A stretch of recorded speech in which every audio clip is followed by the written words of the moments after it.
The mainstream media are the quintessential low information non-thinkers. I can't even believe what I'm seeing right now.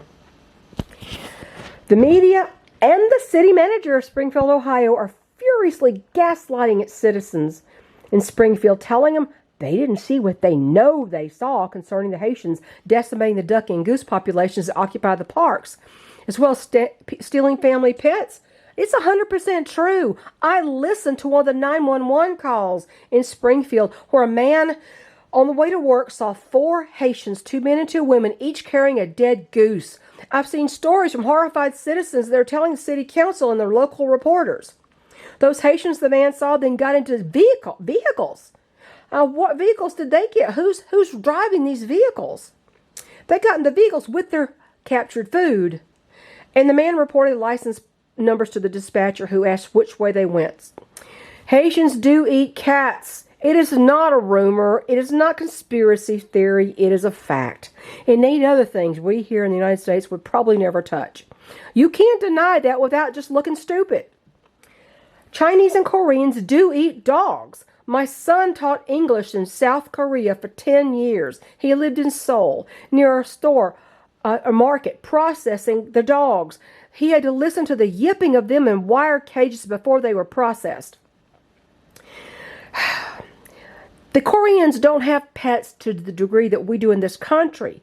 I once asked my son if any Koreans kept dogs as pets, even though they eat them. He said, if I recall, he said maybe one here and there may have a small dog as a pet, but generally, no. Facts are facts, whether you like them or not. Now, before I go any further, immigrants who came here to this country to become Americans, to mesh into our society, who value this country for the free nation that it was, who come to support it and work hard and nurture the country and support themselves and obey the laws, those people are not the problem. Many of those people are my own subscribers. So I know they're too smart to believe I'm speaking about them. I'm not talking about those people.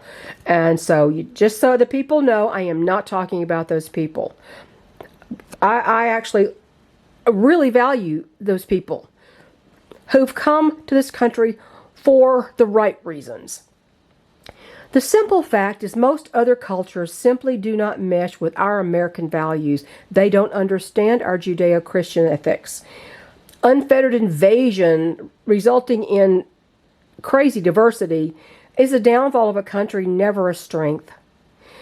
In a diverse location, people don't participate in government or the society. They are scared of each other. They're leery of each other. They don't become involved as concerned citizens and vote and attend council meetings. I documented statistics in my video. Tolerance and diversity are societal values, not biblical values. We see that in city streets lined with trash and human feces that weren't before. We see it in areas becoming so dangerous that women are putting themselves in extreme danger just by sticking their heads out the door of their homes.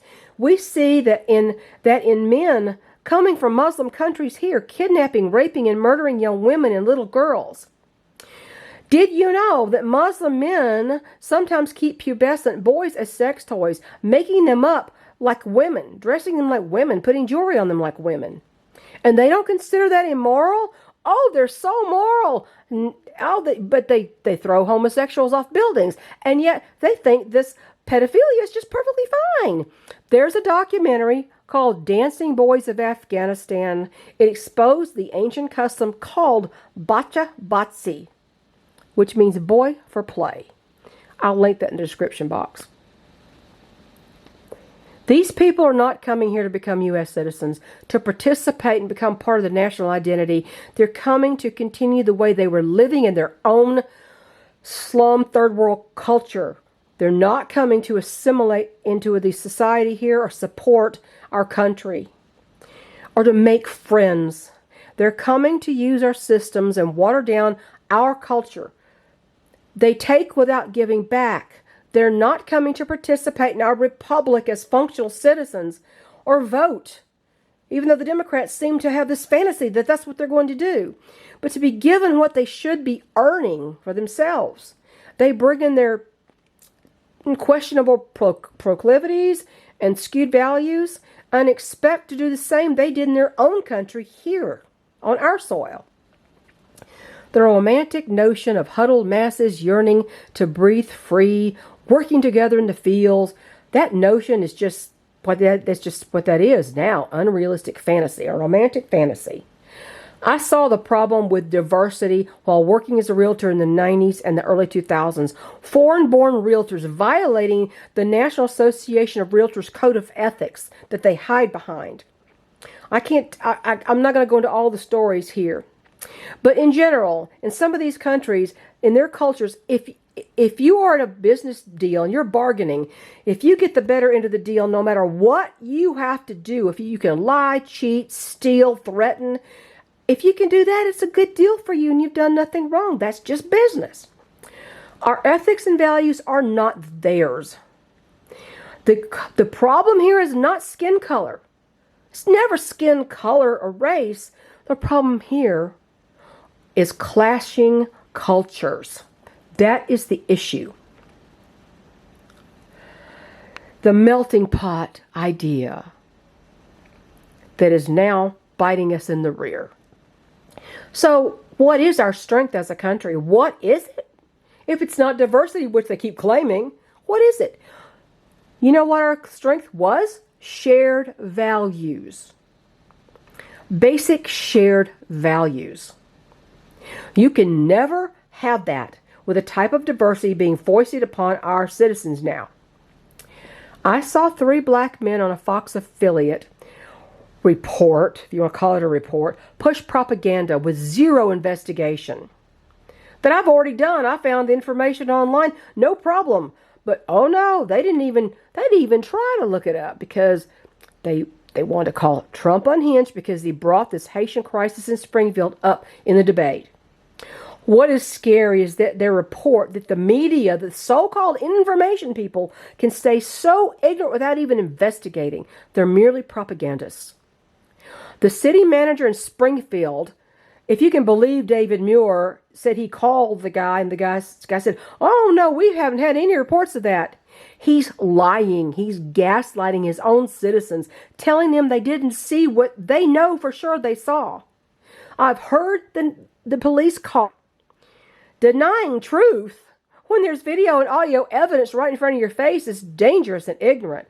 But Americans can't seem to cope with reality anymore. We need to return to conservative, traditional values, the family, with a mother and father together raising children if they have children. A return to morality, hard work, and education. We need cohesion as a country, a national identity. Not a diversity of cultures that brings us all down into the muck that will be the end of the United States as we know it. Do we still have cohesion? A national identity? Not really.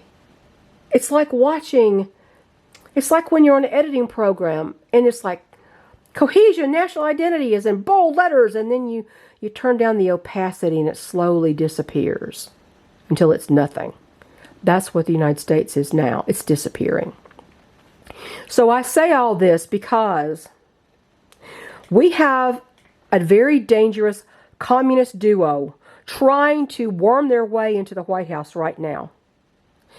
If they get in, well, before the so-called election or selection, whichever it turns up to be, prepare for the worst case scenario.